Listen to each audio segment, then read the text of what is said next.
6th B தானே, எனக்கு 7th பிக்கு இப்ப பிடி. அவங்க இந்த சைடு நில்லுங்க, 6th பி இந்த சைடு நில்லுங்க. என்ன எனக்கு புரியல. பிடி பீரியட் அடிச்சு நான் என்ன சொல்லிருக்கேன், இங்க வந்து நீங்க லைன்ல அசெம்பிள் பண்ணி நிக்கணும். நம்ம எக்சர்சைஸ்லாம் பண்ணிட்டு பிறகு தான் உங்களை விளையாட விடுவேன். அப்படியே நீங்க பாட்டு கிரவுண்ட் தூக்கி ஓடுறீங்க. டிசிப்ளின் இல்லைன்னா எனக்கு கெட்ட கோவம் வரும். என்ன பண்ணிட்டு இருக்க? இங்க பாரு கவனி. ஃபர்ஸ்ட் எக்சர்சைஸ் வந்து ஆரம்பிப்போம். கை எல்லாரும் ரொட்டேட் பண்ணுங்க ஹேண்ட். உன்னை முறுக்கு புளிய சொல்ல ரொட்டேட் பண்ணு. கையா இங்க வராத உனக்கு. இப்படி வச்சு ரொட்டேட் பண்ணிட்டு இருக்க. எக்சர்சைஸ் ரொம்ப முக்கியம். புரியுதா? நீங்க வந்து என்ன பண்றீங்க?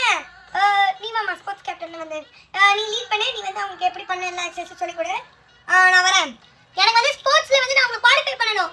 எனக்கு குவாலிஃபைஸ் இருக்கு 12th ஸ்டாண்டர்டோட. த்ரோ பால், வாலிபால் அதெல்லாம் நான் பண்ணனும் போய். ஓகே? உங்களுக்கு வந்து எந்த எக்யூப்மென்ட்லாம் தர முடியாது. ஏன்னா நான் எல்லா எக்யூப்மென்ட்ஸ்லயே காத்து அடிச்சிட்டு இருக்கோம். எக்யூப்மென்ட்ஸ் யூஸ் பண்ணி நீங்க என்ன பண்ணுவீங்கன்னு எனக்கு தெரியும். எக்யூப்மென்ட்ஸ்லாம் இல்ல. இப்போ வந்து நீங்க என்ன பண்றீங்கன்னா 10 ரவுண்ட் ஓட்டுவாங்க போய். கிரவுண்ட் ஓடிடுவாங்க.